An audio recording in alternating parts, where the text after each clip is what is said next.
Sharks are one of the few creatures that must constantly be in motion in order to breathe, while they pump water in through their mouth and flow over their gills. So sharks are rarely seen not moving unless it's a special species or they're in a special cave that has enough water that can actually flow over their gills. But let me introduce you guys to the epaulette shark. Now, what makes this shark really special is it is one of only 9 shark species that actually can walk on water or walk on land. It can literally walk on land. So the epaulette shark is a species of shark that is actually in the carpet shark family and is related to the wobbegong.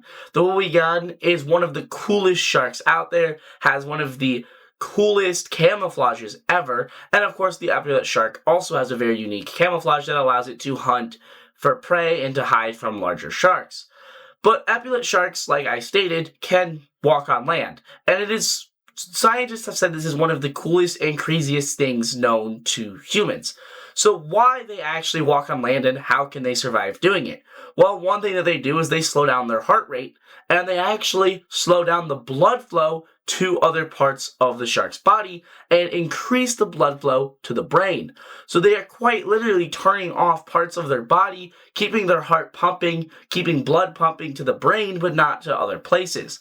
Their fins quite literally get stiff and hard, and they actually use it to crawl over and into larger tide pools. Now, what we do know is these are sharks that like to get stuck out in tide pools. They'll crawl to larger tide pools, waiting for the tide to come back in, and they can obviously do this for a couple reasons. One, opportunities to hunt crabs and hunt other small creatures that are stuck in tide pools with them. They also probably use it to hide from larger predators, other sharks. It's very crazy to think about that the shark itself is actually able to do that. As you know, other sharks like the great white, this is a normal basic shark when people think about sharks.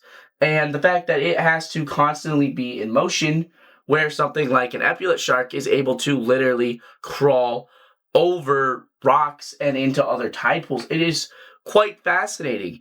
And especially the fact that this is something that not a lot of people tend to think about, is that not all sharks are like great whites and have to constantly be in motion.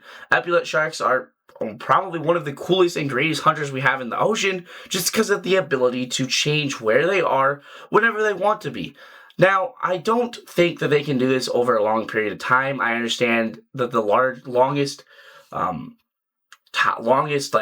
distance we've seen them walk is about 30 meters or 90 feet. But given the fact that this is something that not normal shark species do, and is something an epaulette shark does, that's quite fascinating to me. I want to know what your guys' thoughts are down below in the comments on epaulette sharks literally walking on land. And what are your thoughts on why they do it? Do you think that they do it to be opportunistic hunters, to be able to hunt creatures in tide pools that get trapped with them? Or do they do it to hide from predators? Or is it a mix of both? Probably, honestly, a mix of both that makes the most logical sense. And it is just super fascinating to think about. Anyways, please make sure to hit that like button and subscribe. Join the Discord link down below in the description. Hope you guys have enjoyed this video, and I will see you guys in the next one.